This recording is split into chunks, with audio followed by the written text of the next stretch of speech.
কিভাবে খান হচ্ছে। হ্যালো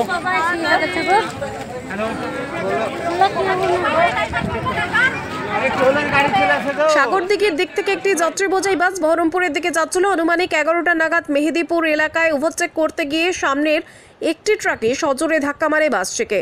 দুর্ঘটনার সম্মুখীন হয় স্থানীয়দের দাবি, গাড়ির দুরন্ত গতিবেগ থাকায় বড়সড় ক্ষতির মুখে পড়ে বাসটি। গাড়িতে থাকা একাধিক যাত্রী আহত হয়েছেন বলে খবর, গুরুতর হয়েছেন বেশ কয়েকজন। যদিও পুলিশ সূত্রে খবর প্রায় 15 জন আহত হয়েছেন ও গুরুতর আহত হয়েছেন 2 জন। খবর পেয়ে পৌঁছয় বহরমপুর ট্রাফিক পুলিশ ও নবগ্রাম থানার পুলিশ। আহত ব্যক্তিদের দ্রুত উদ্ধার করে মুর্শিদাবাদ মেডিকেল কলেজে পাঠায়। অন্যদিকে এই ঘটনা নিয়ে ক্ষোভ উগরে দেন স্থানীয়রা।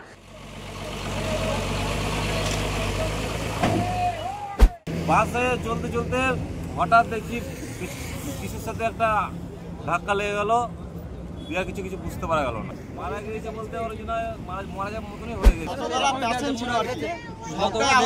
একদম বাসের যতগুলো সিট ছিল একদম সিটের উপরে সিট একদম চেপে গেছে। তার মানে বুঝতে পারছেন কতটা আহত হয়েছে। তো এখন রাস্তাতে এমন ভাবে মানে বাস চালাচ্ছে যে একদম মনে হচ্ছে উপরে যাবে, উপরে নিচে যাবে না। অ্যাক্সিডেন্টটা কি মুখোমুখি হয়েছে না পেছন থেকে ধাক্কা? একদম একটা লরি ছিল সামনে, বাসওয়ালা সোজাসুজি পেছনে ধাক্কা মারে। লরির ওভারটেক করতে যেয়ে একদম লরির পেছনে ধাক্কা মারে, আর এই ধাক্কা মেরে এরকম দুর্ঘটনা। বহু বছর পরে ঈদে বাড়ি ফেরা, সব যেন কেমন অচেনা অজানা। রায়ন বেটে কেমন আছো ইদ্রিস চাচা? ভালো। শহরটা দেখছি পাল্টে গেছে না? ওই তো রবীন্দ্র সদন, আর এই আমার স্কোয়ার ফিল্ড। চাচা, ঈদের কেনাকাটা হয়েছে? আর ঈদের কেনাকাটা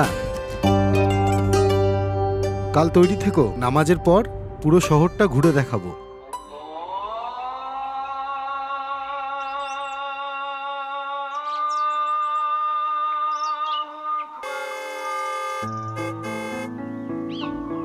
চাচা, ভেতরে আসো। ঈদ মুবারক। এটা তোমার জন্য। আমার কিছু ঐতিহ্য, কিছু সম্পর্ক কখনো পাল্টায় না। চেনা ঈদের চেনা পোশাক, পাঞ্জাবির রাজা নবাব।